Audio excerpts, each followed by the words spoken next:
Welcome to Iraqi Dinar Update, your go-to source for the latest news, expert insights, and real-time developments on Iraq's currency, economy, and financial reforms. Whether you're a long-time investor or just curious about the dinar, you're in the right place. The statement, "The only thing that can settle all of these disputes in your country is the removal of Iran's politicians," which has been accomplished. "The only way to settle it now is by making money," is brief but deeply loaded with political and economic implications.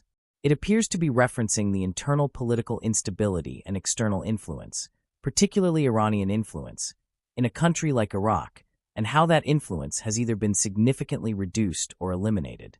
The statement suggests that the political cleansing, or the diminishing of Iranian-backed political figures, has now created a fresh opportunity for national unity and progress.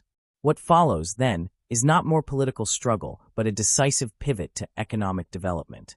In this long-form explanation, we will unpack each component of the statement: its political roots, geopolitical context, the historical weight of Iranian involvement, and the new frontier of economic revival as a path toward peace and prosperity. Historically, Iraq has been a complex nation deeply affected by the interplay between its internal divisions and the influence of powerful neighbors, especially Iran. Following the 2003 U.S.-led invasion of Iraq and the fall of Saddam Hussein, a power vacuum emerged.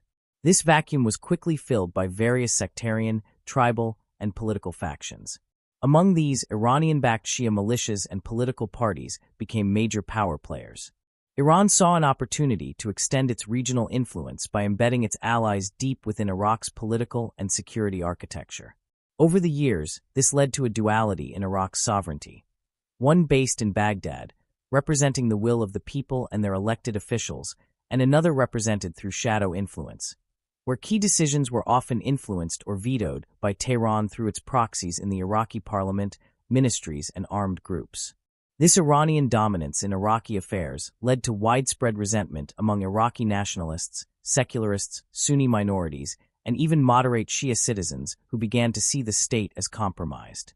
Instead of being governed by a unified national policy, Iraq was often paralyzed by political infighting between Iran-backed groups and those seeking an independent Iraqi identity.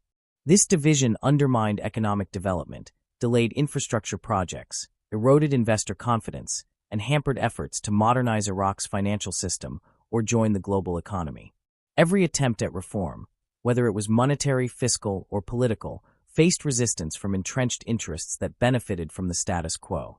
In essence, Iraq's political disputes were not simply about power within the country, but power manipulated by actors outside of it. So if we accept that Iran-backed politicians are no longer the dominant force in Iraq, the question then becomes, what's next? The answer proposed in the second part of the statement, "The only way to settle it now is by making money," is both profound and pragmatic. After years of war, corruption, sectarian violence, and political paralysis, what can truly unify a divided nation is not ideology or identity, but shared prosperity. Money, in this sense, is not just about wealth. It's about rebuilding trust in the state. It's about jobs for the youth, infrastructure for the future, stable salaries for public workers, and foreign investment that can diversify the economy beyond oil. To make money as a national strategy means to turn away from conflict and toward construction. It means to invest in development projects like the Development Road, a corridor that links the Gulf to Europe through Iraq, transforming the country into a regional trade hub. It means reforming the banking sector so Iraqis can access capital, receive digital payments, and participate in the modern economy. It means fighting corruption so that public funds are no longer siphoned off into private pockets or militias. It means enforcing contracts so that foreign companies feel safe to invest. It means securing the country not through militias, but through a professional, unified national army and police force. And perhaps most importantly, it means integrating with international financial institutions, achieving IMF Article 8 status, and moving toward a real exchange rate regime that reflects the true value of the Iraqi dinar in global markets. All of these economic priorities are interconnected. For example, to make money, you need banking reform. To get banking reform, you need transparency. To get transparency, you need to dismantle the shadow networks that previously benefited from Iranian political cover. It is a chain reaction where the removal of political obstacles opens the path to structural reforms, which then create the environment for sustainable economic growth. Moreover, economics has a way of cooling down even the most heated political tensions. When young men and women have jobs and hope for the future, they're less likely to join militias or take to the streets in frustration. When provinces benefit equally from national revenues, they're less likely to demand autonomy or threaten secession. When Baghdad becomes a center of economic opportunity, even the Kurdish region finds it more profitable to align than to diverge.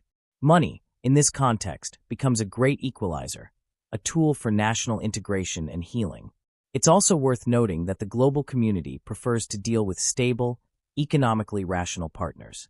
Iraq cannot truly re-enter the international stage until it demonstrates that its political house is in order and its economy is predictable.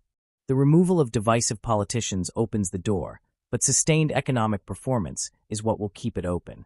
This is especially true when it comes to oil contracts, currency revaluation, WTO accession, and regional partnerships. Every international partner, from China and the US to the Gulf states in Europe, wants to see Iraq succeed economically.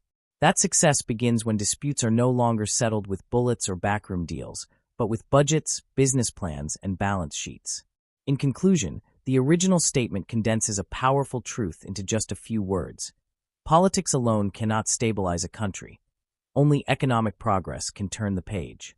Removing foreign-backed politicians is a necessary first step. It allows the nation to breathe freely, to act in its own interest. But freedom without prosperity is fragile. What must follow now is a relentless focus on economic development. Iraq must become a place where people can live well, build families, launch businesses, and plan futures. That is the only way to replace division with unity, fear with hope, and stagnation with growth. Only by making money, honestly, sustainably, and inclusively, can Iraq finally settle its past and embrace its future. Thanks for tuning in to Iraqi Dinar Update. If you found this content helpful, be sure to like, subscribe, and hit the notification bell so you never miss a beat on Iraq's evolving financial landscape. Stay informed and stay ready.